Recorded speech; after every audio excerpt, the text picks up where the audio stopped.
Hey, this is Mark Washington from MTC Media. So reports this morning on Saturdays that the NBA and the NBPA have reached an agreement in principle to extend the current collective bargaining agreement. So it looks like, according to a lot of outlets, but right now we're at ESPN, that it's going to be a 7-year deal. Now, the NBA and the Players Association had to extend this deadline twice to get here. There were certain things that certainly the NBA governors wanted. And it seems to me that it was just a situation of, okay, this is what we want. What can we live with in exchange to what we want? And in this case, what the NBA wanted was a second line on the salary cap, on the luxury tax, and then some new parameters if you get to that second line. So, you can take a look at this as, even though two teams that are impacted by the rule change would have been Golden State Warriors and the LA Clippers, really, it's the Golden State Warriors rule. And according to ESPN, how it's going to be is the NBA is implementing a second salary cap apron at $17.5 million above the tax line. Those teams will no longer have access to the taxpayer mid-level in free agency. So what you're going to lose is that mechanism if you're over the second threshold. And for ESPN lists four guys that would have impacted Golden State's Dante DiVincenzo, Milwaukee's Joe Ingles, Boston's Danilo Gallinari, and the Clippers with John Wall. And you might say, well, what difference does that make to those teams? I would say that in both Milwaukee and Golden State's case is a big difference. You could have argued it was a big difference in Boston had Gallinari not gotten hurt. Wall was kind of the outlier here. So, that was one of the big things. The second big thing, and I didn't think that the Players Association really pushed back a lot on this, was the whole minimum games thing.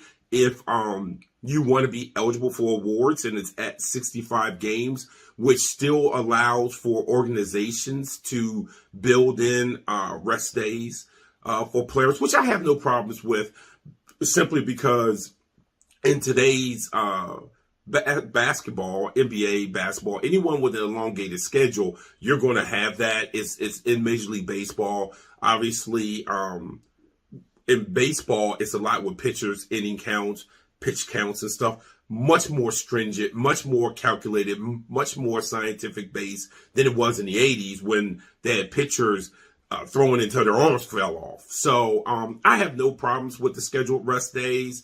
I think it's one of the most overblown things that the media holds on to and clutches their pearls over. 65 to me is reasonable. Most players are going to make 65. That is of that ilk. They're going to be eligible for those awards anyway. One of the big things that the players scored was there's an increase in the extensions. So it goes from 120% increase over your current deal to 140% increase over your current deal. The example that ESPN.com gave is Jaylen Brown. At 120% on a 4-year extension, it's worth $165 million a year.